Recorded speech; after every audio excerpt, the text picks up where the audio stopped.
Let us see what are the items we need to consider while calculating the assessable value of customs or CIF value of custom. So this is the format which we are following, where at the top we will be writing the exchange rate that we are going to use to convert the foreign currency into Indian rupees. Then this is we will be drawing three columns. One column for particulars, where we'll be writing the information with respect to the transaction. The second column we will use to write the value in foreign currency and then converted value in Indian rupee. So this is the format which we are using. The first item that goes into the calculation of assessable value, ನಮ್ಮ calculation ಅಲ್ಲಿ ಬರುವಂತಹ ಮೊದಲನೇ item is cost or purchase price of the goods. So cost ಅಥವಾ purchase price of the goods ಅಥವಾ machine ಅಥವಾ equipment ಕೊಟ್ಟಿದ್ರೆ ಅದನ್ನು ಮೊದಲು ನಮ್ಮ ಕ್ಯಾಲ್ಕುಲೇಷನ್ಗೆ ಕನ್ಸಿಡರ್ ಮಾಡಬೇಕು. ಈ ವ್ಯಾಲ್ಯೂಗೆ ಏನು ಕಾಸ್ಟ್ ಇದೆ, ಈ ವ್ಯಾಲ್ಯೂಗೆ ನಾವು ಕೆಲವೊಂದು ಐಟಮ್ಸನ್ನು ಆ್ಯಡ್ ಮಾಡ್ತಾ ಹೋಗ್ತೇವೆ. What are those items which we need to consider to calculate the CIF value of the customs? Let us see one by one. The first item that we are going to add is primary or secondary packing charges. So this packing charges could be incurred with respect to labor or material that are required to pack the goods. So ಆ items ಅನ್ನು ನಾವು consider ಮಾಡಬೇಕು. ಅದು ಲೇಬರಿಗೆ related ಆಗಿರ್ಬೋದು, ಅಂದರೆ pack ಮಾಡಲಿಕ್ಕೆ use ಮಾಡಿದ labour ಆಗಿರ್ಬೋದು, ಅಥವಾ ಪ್ಯಾಕ್ ಮಾಡಲಿಕ್ಕೆ ಯೂಸ್ ಮಾಡಿದ ಮೆಟೀರಿಯಲ್ನ ಕಾಸ್ಟ್ ಆಗಿರ್ಬೋದು, ಆರ್ ಡೈರೆಕ್ಟ್ಲಿ ಕ್ವೆಶನಲ್ಲಿ primary and secondary packing charges ಕೊಟ್ಟಿದ್ರೆ ಅದನ್ನು ಕನ್ಸಿಡರ್ ಮಾಡಬೇಕು. I would like to give one more information here. In case in the question they mentioned packing charges returnable. I mean returnable packing. In that sense, if anything is returnable, we do not consider in the calculation of assessable value. Returnable packing ಅಂತ ಕೊಟ್ಟಿದ್ರೆ ಅದನ್ನು ನಮ್ಮ assessable valueನ ಕ್ಯಾಲ್ಕುಲೇಷನ್ಗೆ consider ಮಾಡಲಿಕ್ಕೆ ಇಲ್ಲ. So ಇದು ನಮ್ಮ ಮೊದಲನೇ item. Next item will be cost of services or materials provided by the importer. In case importer, if he is supplying some material, for example it could be dye or it could be mold, which is required to be installed in the machine or machinery or in the equipment which he is importing, then such cost of could be services or the materials like dye or molds should be incorporated in the calculation of assessable value. So in case ಒಬ್ಬ importer ಅವನಿಗೆ ಏನು equipment ಬೇಕಿದೆ ಅಥವಾ machinery ಬೇಕಿದೆ, ಅದಕ್ಕೆ ಬೇಕಾಗಿರುವ ಯಾವುದಾದ್ರೂ material ಆಗಿರ್ಬೋದು ಅಥವಾ ಸರ್ವೀಸಸನ್ನು ಕೊಟ್ಟಿದ್ರೆ ಅಥವಾ ಮೌಲ್ಡ್ಸ್ ಅಥವಾ ಡೈಯನ್ನು ಸೆಂಡ್ ಮಾಡಿದರೆ ಆ ಕಾಸ್ಟ್ ಆಫ್ ಮೌಲ್ಡ್ ಅಥವಾ ಡೈಯನ್ನು ನಮ್ಮ ಅಸೆಸೇಬಲ್ ವ್ಯಾಲ್ಯೂನ ಕ್ಯಾಲ್ಕುಲೇಷನ್ಗೆ ಕನ್ಸಿಡರ್ ಮಾಡಬೇಕು. So this is the second item which we are going to add to the cost of the goods. Next item ನಾವು ಯಾವುದನ್ನು ಕನ್ಸಿಡರ್ ಮಾಡ್ತೇವೆ ಅಂತ ಹೇಳಿದರೆ royalty or licence fee. Royalty ನಮಗೆ ಗೊತ್ತಿದೆ, this is with respect to intellectual property right. ನಾವು in case ಯಾವುದಾದ್ರೂ ಒಂದು ಎಕ್ವಿಪ್ಮೆಂಟನ್ನು ಪರ್ಚೇಸ್ ಮಾಡ್ತಾ ಇದ್ದರೆ ಫಾರಿನ್ ಕಂಟ್ರಿಯಿಂದ, ಸೊ ಅದನ್ನು ಡಿಸೈನ್ ಮಾಡಿದವರಿಗೆ ರಾಯಲ್ಟಿ ಕೊಡಬೇಕು ಎಕ್ಸ್ಪೋರ್ಟರ್. ಸೊ ಅವನ ರಾಯಲ್ಟಿಯ ಏನು ವ್ಯಾಲ್ಯೂ ಇದೆ ಅದನ್ನು ಇಂಪೋರ್ಟರಿಗೆ ಅವನು ಟ್ರಾನ್ಸ್ಫರ್ ಮಾಡೋದು. ಇನ್ ದ ಸೆನ್ಸ್ ಇಂಪೋರ್ಟರ್ ಆ ಪ್ರೈಸನ್ನು ಕೊಡಬೇಕಾಗ್ತದೆ, ರಾಯಲ್ಟಿ ಆಗಿರ್ಬೋದು, ಲೈಸೆನ್ಸ್ ಫೀ ಆಗಿರ್ಬೋದು. ಸೊ ಅದನ್ನು ನಮ್ಮ ಕ್ಯಾಲ್ಕುಲೇಷನ್ಗೆ ನಾವು ಕನ್ಸಿಡರ್ ಮಾಡ್ತೇವೆ. So royalty, licence fee, if it is given in the question, you need to consider in the computation of assessable value. So next will be design and development charges incurred outside India. So if design and development charges or design or development charges given in the question, ನೀವೇನು ಮಾಡಬೇಕು ಅಂತ ಹೇಳಿದರೆ, ನೀವು ನೋಡಬೇಕು whether it is incurred in India or incurred outside India. If it is incurred outside India, then this will be a part of assessable value. But ಅದು incurred in India ಆಗಿದ್ದರೆ ಅದನ್ನು ನಮ್ಮ ಅಸೆಸೇಬಲ್ ವ್ಯಾಲ್ಯೂನ ಕ್ಯಾಲ್ಕುಲೇಷನ್ಗೆ ಕನ್ಸಿಡರ್ ಮಾಡಬಾರ್ದು. That means design and development charges incurred in India ಕ್ಯಾಲ್ಕುಲೇಷನಲ್ಲಿ ಬರುವುದಿಲ್ಲ, incurred outside India ಮಾತ್ರ ಕ್ಯಾಲ್ಕುಲೇಷನ್ಗೆ ಬರ್ತದೆ. ಸೊ ಅದು ನಮ್ಮ fourth item. Fifth item will be technical fee ಅಥವಾ technical know how fee. For example, ನಾವು ಯಾವುದಾದ್ರೂ ಒಂದು ಮೆಷಿನರಿಯನ್ನು ಪರ್ಚೇಸ್ ಮಾಡ್ತಾ ಇದ್ದರೆ ಅದನ್ನು ಹೇಗೆ ಆಪರೇಟ್ ಮಾಡಬೇಕು, ಅಥವಾ ಇನ್ ಕೇಸ್ ಏನಾದರೂ ಸ್ಮಾಲ್ ರಿಪೇರ್ಸನ್ನು ನಾವು ಮಾಡಬೇಕು ಅಂತ ಇದ್ದರೆ ಅದನ್ನು ಹೇಗೆ ಮಾಡಬೇಕು, ಆ ಟೆಕ್ನಿಕಲ್ ನೋ ಹೌ ನಮಗೆ ಗೊತ್ತಿರಬೇಕು. ಸೊ ಅಂತಹ ಫೀ ನಾವು ಕೊಟ್ಟಿದ್ದರೆ ಬಿಫೋರ್ ದ ಇಂಪೋರ್ಟೇಷನ್ ಆಫ್ ಗೂಡ್ಸ್, ಅಂದರೆ ಇಂಪೋರ್ಟ್ ಆಗೋದಕ್ಕಿಂತ ಮೊದಲು, ಗೂಡ್ಸ್ ಇಂಡಿಯಾಕ್ಕೆ ಬರೋದಕ್ಕಿಂತ ಮೊದಲು ಅಂತಹ ಟೆಕ್ನಿಕಲ್ ಫೀಯನ್ನು ನಾವು ಪೇ ಮಾಡಿದರೆ ಅದನ್ನು ನಮ್ಮ ಅಸೆಸೇಬಲ್ ವ್ಯಾಲ್ಯೂನ ಕ್ಯಾಲ್ಕುಲೇಷನ್ಗೆ ಕನ್ಸಿಡರ್ ಮಾಡಬೇಕು. If in case technical fee is paid after the importation of goods, ಅಂದರೆ ಟೆಕ್ನಿಕಲ್ ಫೀಯನ್ನು ಇಂಪೋರ್ಟ್ ಆದಮೇಲೆ ಪೇಮೆಂಟ್ ಮಾಡಿದರೆ ಅದನ್ನು ನಮ್ಮ ಕ್ಯಾಲ್ಕುಲೇಷನ್ಗೆ ಕನ್ಸಿಡರ್ ಮಾಡುವ ಹಾಗೆ ಇಲ್ಲ. Next item will be commission or brokerage except buying commission. ಯಾವುದೇ ರೀತಿಯ ಕಮಿಷನನ್ನು ಅಥವಾ ಬ್ರೋಕರೇಜನ್ನು ಕ್ವಶನಲ್ಲಿ ಕೊಟ್ಟಿದ್ದರೆ ನಾವು ಅಸೆಸಬಲ್ ವ್ಯಾಲ್ಯೂನ ಕ್ಯಾಲ್ಕುಲೇಷನ್ಗೆ ಕನ್ಸಿಡರ್ ಮಾಡಬೇಕು, except buying commission. So buying ಕಮಿಷನನ್ನು ಬಿಟ್ಟು ಉಳಿದ ಎಲ್ಲ ಕಮಿಷನನ್ನು ನಮ್ಮ ಕ್ಯಾಲ್ಕುಲೇಷನ್ಗೆ ಕನ್ಸಿಡರ್ ಮಾಡಬೇಕು. ಹಾಗಾದರೆ ಬೈಯಿಂಗ್ ಕಮಿಷನ್ ಅಂದರೆ ಏನು? ಸೊ ಬೈಯಿಂಗ್ ಕಮಿಷನ್ ಅಂತ ಹೇಳಿದರೆ, ಫಾರ್ ಎಕ್ಸಾಂಪಲ್ ಇಂಪೋರ್ಟರ್ ಇಂಡಿಯಾದಲ್ಲಿ ಇರ್ತಾನೆ. ಸೊ ಅವನು ಫಾರಿನಿಂದ ಒಂದು ಪ್ರಾಡಕ್ಟನ್ನು ಇಂಪೋರ್ಟ್ ಮಾಡುವಾಗ ಅಲ್ಲಿ ಪ್ರೈಸ್ ನೆಗೋಷಿಯೇಟ್ ಇಂಡಿಯಾದಲ್ಲಿ ಆಗ್ತಾ ಇದ್ದರೆ ಅವನು ಹೋಗಿ ಪ್ರೈಸ್ ನೆಗೋಷಿಯೇಟ್ ಮಾಡ್ತಾ ಇದ್ದ. Since it is a foreign country, ಅಲ್ಲಿ ಪ್ರೈಸ್ ನೆಗೋಷಿಯೇಟ್ ಮಾಡಲಿಕ್ಕೆ ಇಂಡಿಯಾದ ಇಂಪೋರ್ಟರ್ ಫಾರಿನಿನ ಒಬ್ಬ ಏಜೆಂಟನ್ನು ಅಪಾಯಿಂಟ್ ಮಾಡ್ತಾನೆ ಪ್ರೈಸ್ ಫಿಕ್ಸ್ ಮಾಡಲಿಕ್ಕೆ ಅಥವಾ ಪ್ರೈಸ್ ನೆಗೋಷಿಯೇಟ್ ಮಾಡಲಿಕ್ಕೆ. ಸೊ ಇನ್ ಕೇಸ್ ಅಂತಹ ಕಮಿಷನನ್ನು ಪ್ರೈಸ್ ಫಿಕ್ಸ್ ಮಾಡಲಿಕ್ಕೆ ಅವನ ಏಜೆಂಟ್ ಇನ್ ಫಾರಿನ್ ಕಂಟ್ರಿ ಆ ಫಾರಿನರಿಗೆ ಕೊಟ್ಟರೆ ಅದನ್ನು ನಾವು ಬೈಯಿಂಗ್ ಕಮಿಷನ್ ಅಂತ ಕರಿತೇವೆ. ಬೈಯಿಂಗ್ ಕಮಿಷನನ್ನು ಬಿಟ್ಟು ಉಳಿದ ಎಲ್ಲ ಕಮಿಷನನ್ನು ಕನ್ಸಿಡರ್ ಮಾಡಬೇಕು. ಬೈಯಿಂಗ್ ಕಮಿಷನ್ ಕೊಟ್ಟಿದ್ದರೆ that is the commission which is paid to fix the price to settle the deal. ಅಂಥದ್ದು ಏನಾದರೂ ಕೊಟ್ಟಿದ್ದರೆ ಅದನ್ನು ಕನ್ಸಿಡರ್ ಮಾಡುವ ಹಾಗೆ ಇಲ್ಲ. ಬೈಯಿಂಗ್ ಕಮಿಷನ್ ಕೊಟ್ಟಿದ್ದರೆ ಕನ್ಸಿಡರ್ ಮಾಡಲಿಕ್ಕೆ ಹೋಗಬೇಡಿ, ಉಳಿದ ಕಮಿಷನನ್ನು ಕನ್ಸಿಡರ್ ಮಾಡಿ. Next will be transportation cost from factory to port incurred in foreign country. So factory ಅಂದರೆ ಎಕ್ಸ್ಪೋರ್ಟರ್ನ ಫ್ಯಾಕ್ಟ್ರಿಯಿಂದ ಎಕ್ಸ್ಪೋರ್ಟರ್ನ ಕಂಟ್ರಿಯಲ್ಲಿರುವ ಪೋರ್ಟಿಗೆ ಗೂಡ್ಸ್ ಅಥವಾ ಮೆಷಿನರಿಯನ್ನು ಟ್ರಾನ್ಸ್ಪೋರ್ಟ್ ಮಾಡಲಿಕ್ಕೆ ಕಾಸ್ಟನ್ನು ಇನ್ಕರ್ ಮಾಡಿದರೆ ಅದನ್ನು ನಮ್ಮ ಕ್ಯಾಲ್ಕುಲೇಷನ್ಗೆ ಕನ್ಸಿಡರ್ ಮಾಡಬೇಕು. Remember, this is exporter's factory to port. Okay, next item that we are going to consider is cost of container non returnable ಅಂತ ಕೊಟ್ಟಿದ್ದೇನೆ. Cost of container will be a part of assessable value. But ಅಲ್ಲಿ ನಾವು importance ಯಾವುದಕ್ಕೆ ಕೊಡಬೇಕು ಅಂತ ಹೇಳಿದರೆ, ನಾವು ನೋಡಬೇಕು ಅದು ರಿಟರ್ನೇಬಲ್ಲ ಅಥವಾ ನಾನ್ ರಿಟರ್ನೇಬಲ್ಲ. ಇಫ್ ಇಟ್ ಈಸ್ ನಾನ್ ರಿಟರ್ನೇಬಲ್ ಅದನ್ನು ನಮ್ಮ ಕ್ಯಾಲ್ಕುಲೇಷನ್ಗೆ ಕನ್ಸಿಡರ್ ಮಾಡಬೇಕು. ಇಫ್ ಇನ್ ಕೇಸ್ ರಿಟರ್ನೇಬಲ್ ಅಂತ ಕೊಟ್ಟಿದ್ದರೆ ಅದನ್ನು ಕ್ಯಾಲ್ಕುಲೇಷನ್ಗೆ ಕನ್ಸಿಡರ್ ಮಾಡೋ ಹಾಗಿಲ್ಲ. ಬಿಕಾಸ್ ಕಂಟೈನರನ್ನು ನಾವು ರಿಟರ್ನ್ ಮಾಡಬೇಕು. ನಾವು ರಿಟರ್ನ್ ಮಾಡಬೇಕಾದ್ರೆ ಅದಕ್ಕೆ ಪ್ರೈಸನ್ನು ನಾವು ಆ್ಯಸ್ ಅ ಇಂಪೋರ್ಟರ್ ಯಾಕೆ ಕೊಡಬೇಕು? That's a question. ಹಾಗಾಗಿ ನಾನ್ ರಿಟರ್ನೇಬಲ್ ಕಂಟೈನರ್ನ ಕಾಸ್ಟನ್ನು ಮಾತ್ರ ಅಸೆಸೇಬಲ್ ವ್ಯಾಲ್ಯೂನ ಕ್ಯಾಲ್ಕುಲೇಷನ್ಗೆ ಕನ್ಸಿಡರ್ ಮಾಡಬೇಕು. So next item will be commission payable to agent of the exporter within bracket local agent. So ನಾನು ಬೈಯಿಂಗ್ ಕಮಿಷನ್ನ ಕೇಸ್ ಹೇಳಿದೆ, ವೇರ್ ಇಂಪೋರ್ಟರ್ ಒಬ್ಬ ಫಾರಿನರ್ ಯಾರ ಕಂಟ್ರಿಯಿಂದ ಗೂಡ್ಸ್ ಇಂಪೋರ್ಟ್ ಮಾಡ್ತಾ ಇದ್ದಾರೆ ಅಲ್ಲಿ ಒಬ್ಬ ಏಜೆಂಟನ್ನು ಅಪಾಯಿಂಟ್ ಮಾಡ್ತಾನೆ. That will be for fixing the price.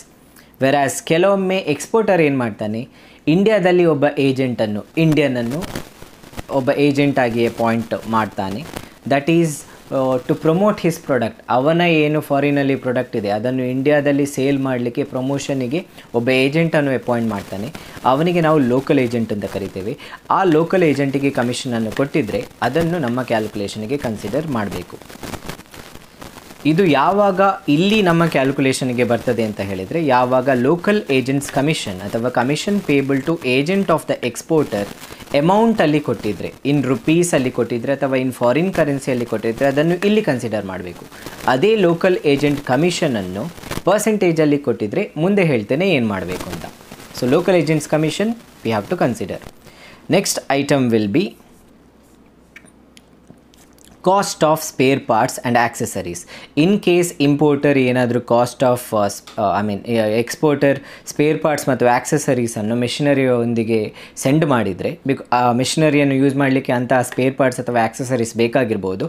So ಅಂತಹ ಸ್ಪೇರ್ ಪಾರ್ಟ್ಸಿನ ಮತ್ತು ಆಕ್ಸೆಸರೀಸ್ನ ಕಾಸ್ಟನ್ನು ಅಸೆಸೇಬಲ್ ವ್ಯಾಲ್ಯೂನ ಕ್ಯಾಲ್ಕುಲೇಷನ್ಗೆ ಕನ್ಸಿಡರ್ ಮಾಡಬೇಕು. Okay, next one unloading and handling charges incurred in foreign. So ಕೆಲವೊಮ್ಮೆ ಏನಾಗ್ತದೆ, ಪೋರ್ಟಿಗೆ ಗೂಡ್ಸ್ ರೀಚ್ ಆದ ನಂತರ if it is in the lorry or in the truck ಅದನ್ನು ಆ ಲಾರಿಯಿಂದ ಅನ್ಲೋಡ್ ಮಾಡಬೇಕು ಮತ್ತು ಹ್ಯಾಂಡಲ್ ಮಾಡಬೇಕಾಗ್ತದೆ. ಸೊ ಅಂತಹ ಕಾಸ್ಟನ್ನು ಫಾರಿನ್ ಕಂಟ್ರಿಯಲ್ಲಿ ಇನ್ಕರ್ ಮಾಡಿದರೆ ಅನ್ಲೋಡಿಂಗ್ ಮತ್ತು ಹ್ಯಾಂಡ್ಲಿಂಗ್ ಚಾರ್ಜಸನ್ನು ಕ್ಯಾಲ್ಕುಲೇಷನ್ಗೆ ಕನ್ಸಿಡರ್ ಮಾಡಬೇಕು. ಅದೇ ಈ ಕಾಸ್ಟನ್ನು ಇಂಡಿಯಾದಲ್ಲಿ ಇನ್ಕರ್ ಮಾಡಿದರೆ ಹ್ಯಾಂಡ್ಲಿಂಗ್ ಚಾರ್ಜಸನ್ನು ಅದನ್ನು ಕನ್ಸಿಡರ್ ಮಾಡುವ ಹಾಗೆ ಇಲ್ಲ. Next item will be loading charges. So ಗೂಡ್ಸನ್ನು ಲೋಡ್ ಮಾಡಲಿಕ್ಕೆ ಫಾರಿನಲ್ಲಿ ಇನ್ಕರ್ ಮಾಡಿದ ಕಾಸ್ಟನ್ನು ನಾವು ಅಸೆಸೇಬಲ್ ವ್ಯಾಲ್ಯೂನ ಕ್ಯಾಲ್ಕುಲೇಷನ್ಗೆ ಕನ್ಸಿಡರ್ ಮಾಡ್ತೇವೆ. Next will be technology transfer charges. So ಇದೇ ರೀತಿ ಒಂದು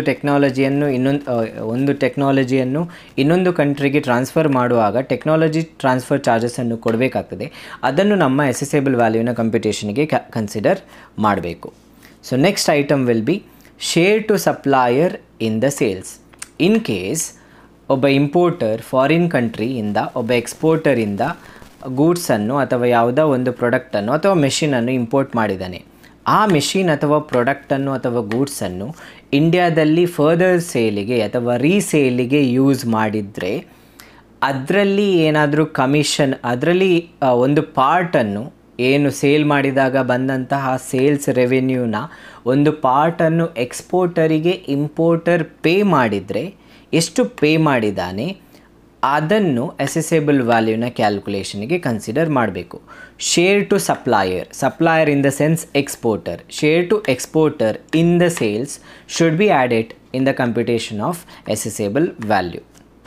And this is the item we are considering. After adding all these 14 items to the cost or purchase price, we get a value which is called as FOB, free on board value. So free on board value calculation ಮಾಡ್ತೇವೆ, ಅದನ್ನು ಬರಿತೇವೆ. ಇದಾದಮೇಲೆ ಇದಕ್ಕೆ ಕೆಲವೊಂದು special ಐಟಮ್ಸನ್ನು add ಮಾಡ್ತೇವೆ. This is exclusively with respect to ship, I mean sea transport ಮುಖಾಂತರ ಗೂಡ್ಸನ್ನು ನಾವು ಇಂಪೋರ್ಟ್ ಮಾಡಿಕೊಂಡಾಗ. Nothing but if goods comes in sea transport we consider some special cost or charges. They are, first one is literage charges, or it is also known as barging charges. I'll write here barging charges. Okay, lighterage charges ಅಂದರೆ ಕೆಲವೊಮ್ಮೆ ದೊಡ್ಡ ಶಿಪ್ಗಳಿಗೆ ಸಣ್ಣ ಶಿಪ್ಗಳ ಮುಖಾಂತರ ಗೂಡ್ಸನ್ನು load ಮಾಡಿಸ್ತಾರೆ. So ಅಂತಹ ಕೇಸಲ್ಲಿ ಒಂದು ಚಾರ್ಜನ್ನು incur ಮಾಡ್ತಾರೆ, ಆ ಚಾರ್ಜ್ ಅಥವಾ ಕಾಸ್ಟನ್ನು ಇನ್ಕರ್ ಮಾಡ್ತಾರೆ. ಅದಕ್ಕೆ ನಾವು ಲೈಟರೇಜ್ ಅಥವಾ ಬಾರ್ಜಿಂಗ್ ಚಾರ್ಜಸ್ ಅಂತ ಕರಿತೇವೆ. ಸೊ ಬಾರ್ಜಿಂಗ್ ಚಾರ್ಜಸನ್ನು FOB ವ್ಯಾಲ್ಯೂ ಆದ ಮೇಲೆ ಆ್ಯಡ್ ಮಾಡಬೇಕು. Remember that. One more is demurrage charges, ship demurrage charges. This is also exclusively with respect to ship, ಅಂದರೆ ವಾಟರ್ ಟ್ರಾನ್ಸ್ಪೋರ್ಟಿಗೆ ರಿಲೇಟ್ ಆಗಿ ಇರ್ತದೆ. ಸೊ ನಾವು what is this demurrage charges? So ಒಮ್ಮೆ ಶಿಪ್ ಪೋರ್ಟಿಗೆ ಬಂದ ನಂತರ ಪೋರ್ಟಿನ ಟರ್ಮಿನಲಲ್ಲಿ ಒಂದು ಫಿಕ್ಸ್ಡ್ ಟೈಮ್ನವರೆಗೆ ಅಥವಾ ಪ್ರಿಸ್ಕ್ರೈಬ್ಡ್ ಟೈಮ್ನವರೆಗೆ ಇರಬೇಕಾಗ್ತದೆ ಲೋಡ್ ಮಾಡಲಿಕ್ಕೆ ಅಥವಾ ಅನ್ಲೋಡ್ ಮಾಡಲಿಕ್ಕೆ. ಅದಾದಮೇಲೆ within the prescribe time they have to leave the terminal. If in case they cannot leave the terminal within the prescribed time of the port, ಆ ಟೈಮಲ್ಲಿ ಒಂದು ಪೆನಾಲ್ಟಿಯನ್ನು ಕೊಡ್ತಾರೆ. ಆ ಪೆನಾಲ್ಟಿಗೆ ಶಿಪ್ ಡಿಮರೇಜ್ ಚಾರ್ಜಸ್ ಅಂತ ಕರಿತೇವೆ. ಆ ಶಿಪ್ ಡಿಮರೇಜ್ ಚಾರ್ಜಸನ್ನು ಅಸೆಸೇಬಲ್ ವ್ಯಾಲ್ಯೂನ ಕ್ಯಾಲ್ಕುಲೇಷನಲ್ಲಿ ಕನ್ಸಿಡರ್ ಮಾಡಬೇಕು. So these are the two special items which we consider. Along with that, I said above in this point, commission payable to agent of the exporter, that is local agent. Local agents commission ಅನ್ನು ರುಪೀಸಲ್ಲಿ ಅಥವಾ foreign ಕರೆನ್ಸಿಯಲ್ಲಿ ಕೊಟ್ಟಿದ್ದರೆ FOB ಪ್ರೈಸಿಗಿಂತ ಮೊದಲು charge ಮಾಡ್ತೇವೆ. But ಅದೇ local agents ಕಮಿಷನನ್ನು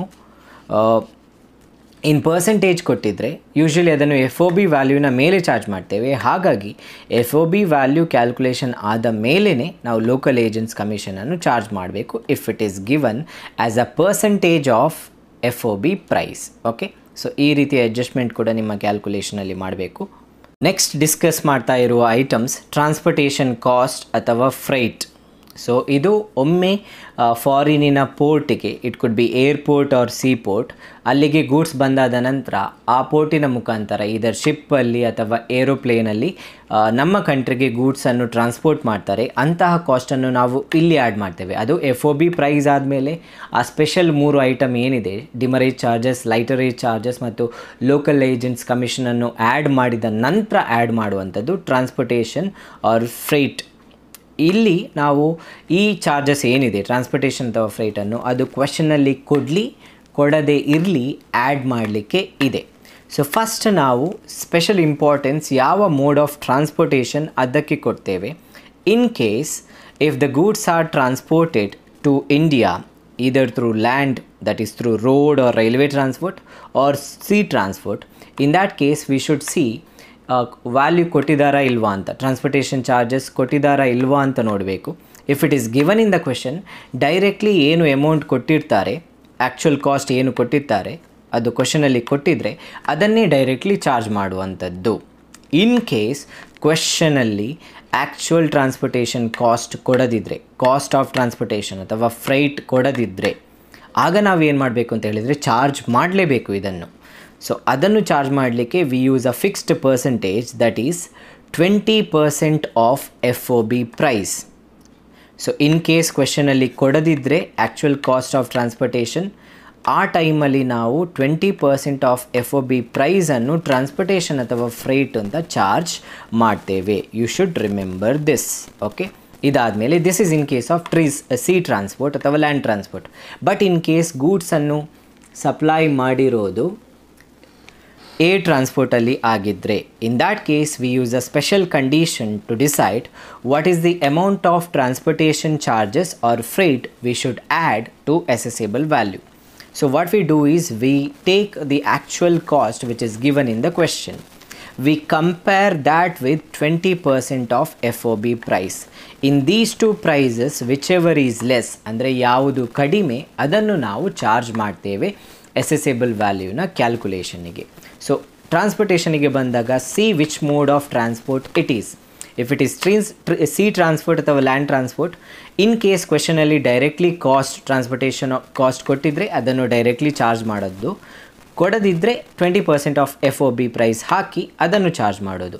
but if it is A transport, ಈ ಎರಡು ಕಂಡೀಷನನ್ನು check ಮಾಡಬೇಕು. ಆ್ಯಕ್ಚುಯಲ್ ಕಾಸ್ಟ್ ಎಷ್ಟು ಅದನ್ನು ಬರೆದು, ನೆಕ್ಸ್ಟ್ 20% ಆಫ್ FOB ಪ್ರೈಸನ್ನು ಕ್ಯಾಲ್ಕುಲೇಟ್ ಮಾಡಿ ಬರೆದು, ಕಂಪೇರ್ ಮಾಡಿ ಅದರಲ್ಲಿ ಯಾವುದು ಕಡಿಮೆ ಅದನ್ನು ಅಸೆಸೇಬಲ್ ವ್ಯಾಲ್ಯೂನ ಕ್ಯಾಲ್ಕುಲೇಷನಿಗೆ ಹಾಕಬೇಕು.